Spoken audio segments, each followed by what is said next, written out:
Je suis arabo-andalou. J'insiste dans le fait que ce soit arabo-andalou parce que mes origines sont dans Andalousie, d'Almeria, et tout le monde sait que les morts avaient vécu en Andalousie pendant, je crois, c'est 200 ou 300 ans, je sais plus, enfin un truc assez long. C'est pour ça que je suppose que je suis arabo-andalou. Et pour preuve, c'est que je suis vachement sensible à ça aussi, au niveau musical et tout ça. Et quand je vais souvent au Maroc me faire de la musique, je suis très très sensible à ça, direct.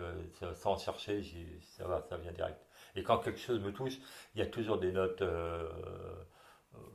de là-bas, quoi, qui me résonnent. Donc, et puis j'ai été élevé jusqu'à l'âge de 9 ans par là-bas, quoi. Bah, c'était difficile parce que j'ai vécu en temps de guerre, moi, tu vois. Donc du coup, jusqu'à l'âge de 9 ans, j'étais j'étais baigné dans la guerre, quoi, tu vois. Les odeurs, les morts, enfin, tu vois, c'était... On ne savait pas quelle sauce on allait être mangé. Je ne savais pas si je restais là-bas en Algérie ou si je venais en France. Et quand je suis venu en France, j'étais pas français, tu vois. J'étais crouille, bougnoule, enfin, tu vois. Et quand j'étais là-bas, ben, on me coupait la gorge. Donc, tu parlais du fondement tout à l'heure. Comment tu veux trouver tes racines là-dessus? Moi, j'ai du mal. J'ai encore du mal, d'ailleurs. Ouais, je suis revenu d'Algérie, j'avais 9 ans. C'était en 62, à l'indépendance, quoi. Et je me souviens, j'étais tout petit, enfin tout petit, j'avais 5 ans, 6 ans. J'allais à l'école et je descendais, il y avait un couloir, enfin un couloir, il y avait un chemin et on suit ce chemin. Et en bas de notre immeuble, il y a eu une 4 chevaux, je me souviens, et il y avait 4 personnes ou 3 personnes, je ne me rappelle plus, et ils ont balancé un cocktail Molotov et ils les ont cramés. Voilà. Et donc j'ai eu cette odeur-là pendant très longtemps, très longtemps.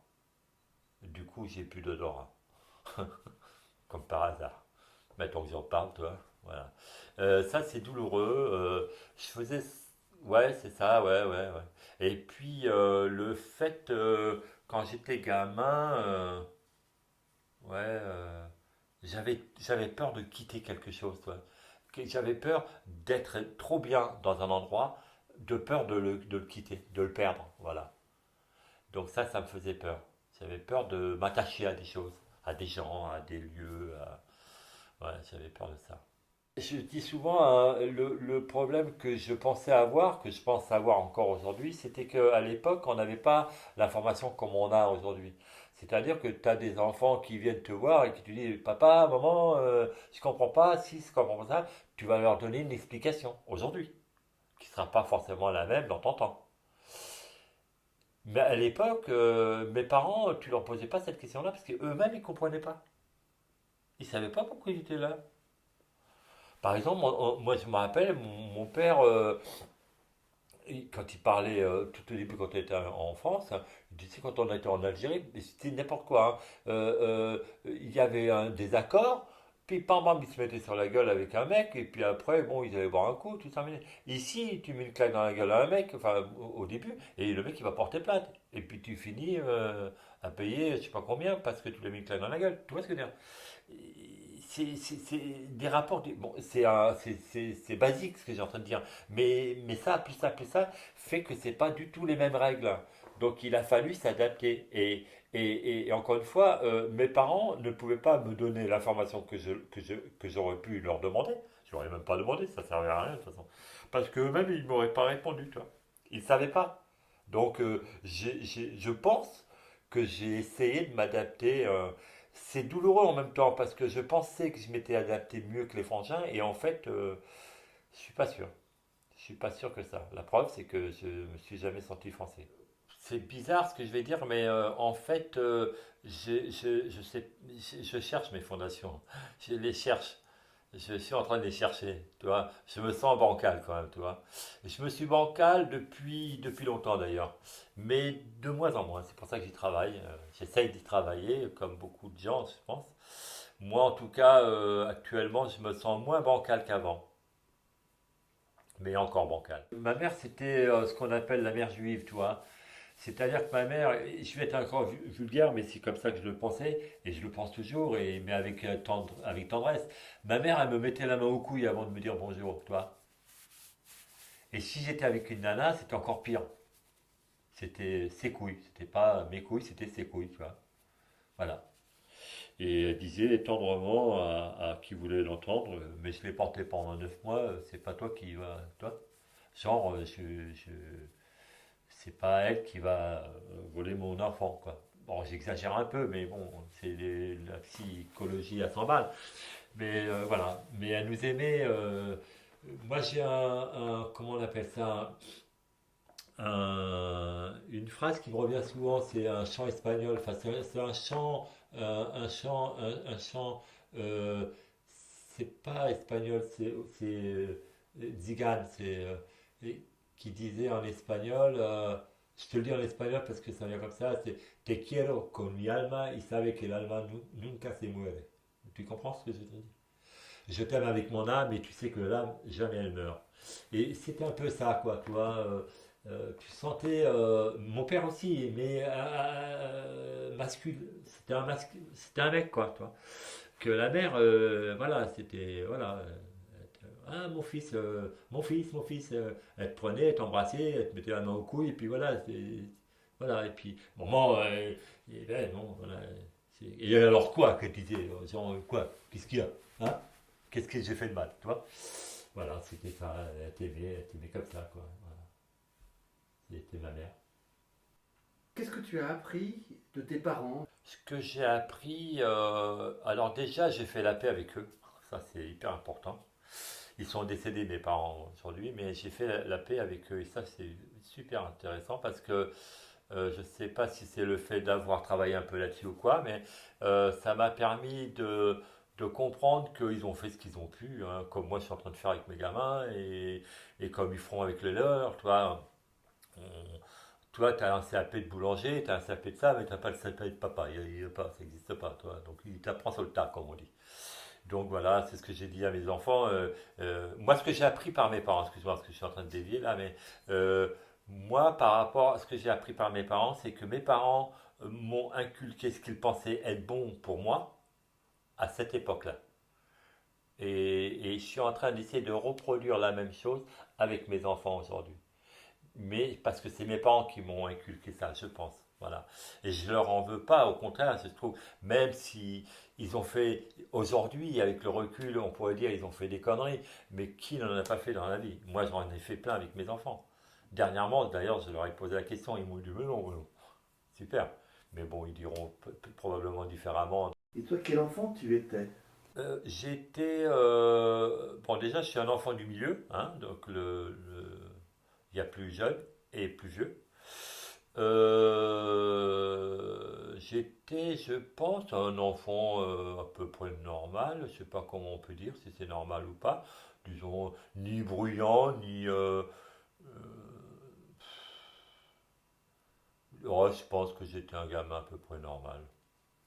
Tout à fait classique. Ni trop bruyant, ni pas assez bruyant. Je pense que je me faisais entendre quand j'avais envie de me faire entendre. Euh, Casse-burne quand il fallait l'être, je pense. Peut-être trop. Mais avec un. Ouais, je sais pas. Je sais pas, ça me. Ouais, Je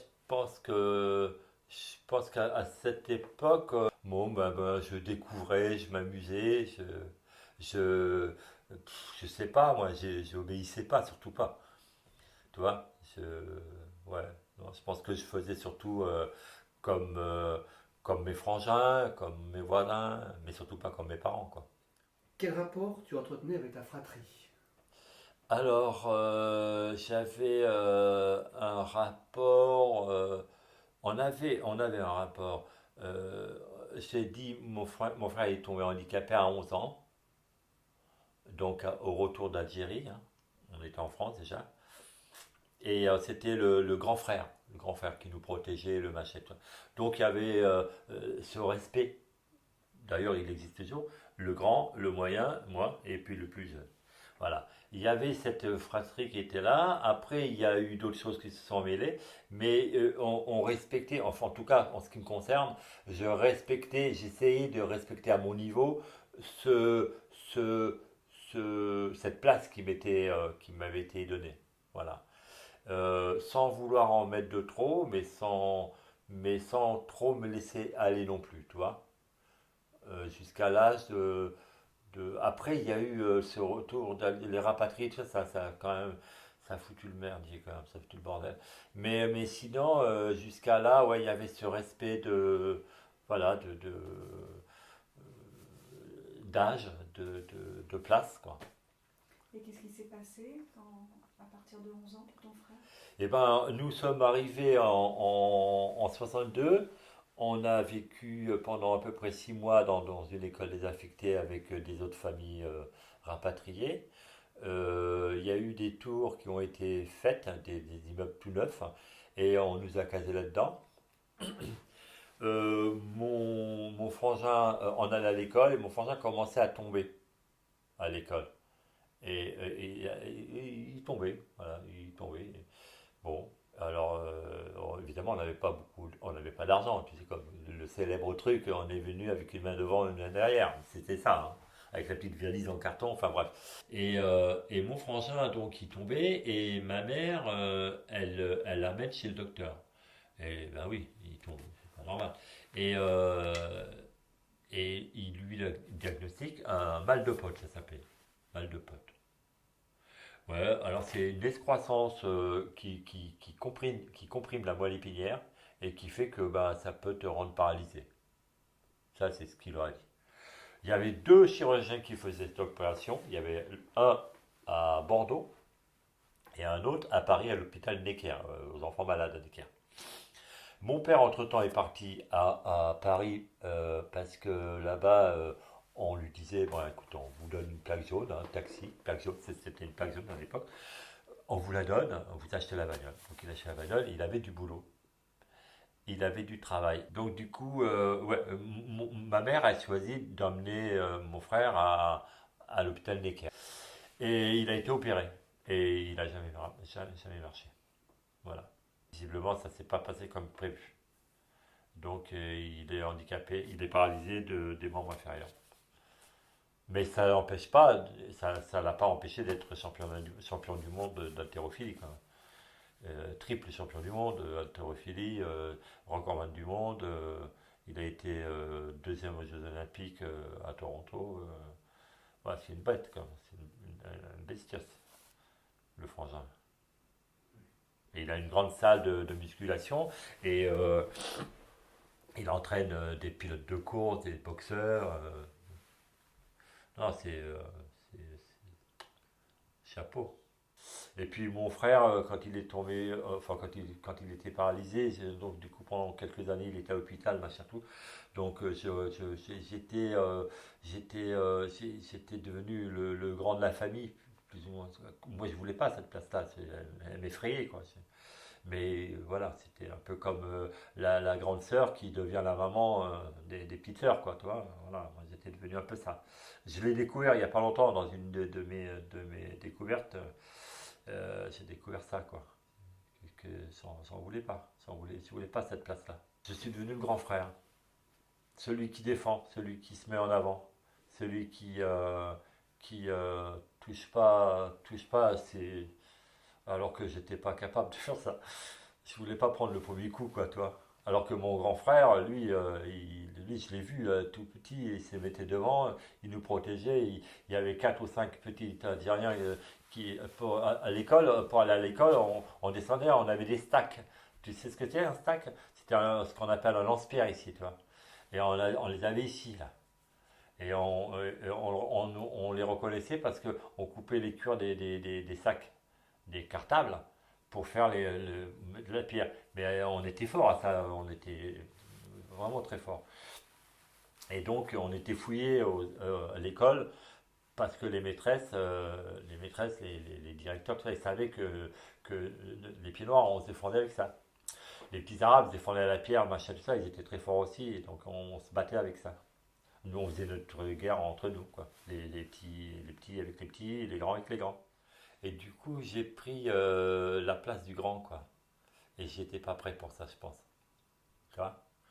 Et le plus jeune, bah, j'étais devenu son référent, on va dire. Oh la responsabilité. Et le tout, il y avait un encore plus jeune, mais lui, il est décédé. Et là, culpabilité. Bon, j'ai fait un travail là-dessus. Quel élève tu étais à l'école? Et ben, en fait, moi, j'ai quitté l'école assez jeune. Et puis, bon, j'ai commencé l'école en Algérie, à Oran. Après, il y a eu l'indépendance, donc pendant plusieurs mois, on a vécu dans une école désaffectée, donc j'étais, bon, voilà, c'était un peu, j'allais à l'école, quoi. Il fallait en faire quelque chose, quoi. Puis après, bon, après, on était à Paris, c'était dans une autre école. C'était pas à ma place, quoi. J'apprenais rien, quoi. J'apprenais le minimum, ouais, pour écrire et lire, quoi. Mais j'ai rien appris. Je j'ai pas de souvenir d'école. J'ai pas de souvenir. Mais j'en ai fait tellement d'école, de profs et tout ça. J'aurais aimé, j'aurais aimé, l'autre jour, j'en parlais avec Brigitte, j'aurais aimé, par exemple, être en cours comment ça s'appelle, de philo. J'aurais aimé aller jusqu'à là, mais bon, voilà, c'était pas mon destin. Bon, je pourrais y retourner. Je vais au café philo souvent, hein. J'adore ça. Mais je pense que j'aurais aimé faire de la philo. Voilà. Mais bon, à part ça, je te dis, j'allais à l'école parce qu'il fallait écrire. Je voulais savoir écrire et lire. Voilà, c'est tout. Mais l'algèbre, le machin, je sais même pas à quoi ça sert, hein. Voilà. J'ai rien à dire d'intéressant.